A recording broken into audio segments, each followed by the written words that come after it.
Chukma, Sohol Shafat Shelby. Hi, my name is Shelby, and I'd like to welcome you back to In the Family Farms.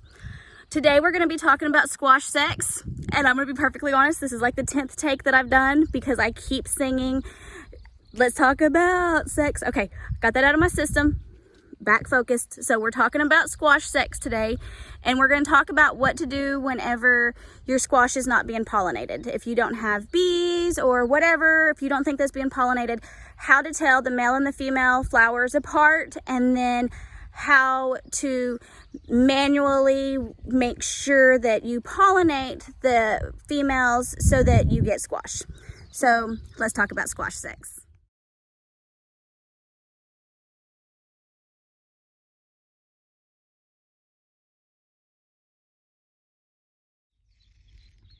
Okay, so that's a male flower.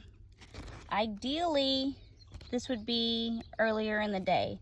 And all these flowers, this one including, and the female flower, would be open. But I got out a little bit later. So just take that and right here. So we're just gonna open up that flower.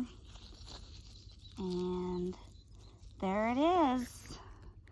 That's what we're gonna use. Everybody knows what that is, right? That is a squash penis. It's called a pistil or something like that. I call it a squash penis because that's what its function is. If there were bees, the bees would come land on that and take its pollen and then go over to the female and do its thing. Land on the female and then do it, but since these haven't really been getting pollinated and we're gonna hand pollinate it, that's how we're gonna do it. So let's go find the female. Okay, so we have found a female and she still has a pretty new flower too. Like I said, ideally it would be open, but it's not. So we're gonna say, excuse me, Miss Squash, for the betterment of our species, do you mind if I put my piston in your flower? And she says, I guess so. Whatever, just to make sure our species continues. So, here's a second. So she agrees. So we kind of open up the flower here, see? And we all know what that is, right?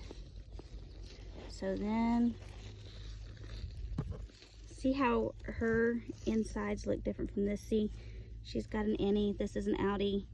Kind of the same talk you're going to probably have to have with your kids one day. So anyways, the birds and the bees and the squash and their knees. So we would do that, make sure it gets around there real good because you want it to get good and pollinated, because we really want that squash. And then we're done with that, so we'll kind of close the flower back up. Thanks for the good time. Okay, and that's how we do it. And so we're done with this. Unless we need to go pollinate some more flowers, then we would do that. But eventually it gets used up because that just happens. So anyways, so done with that.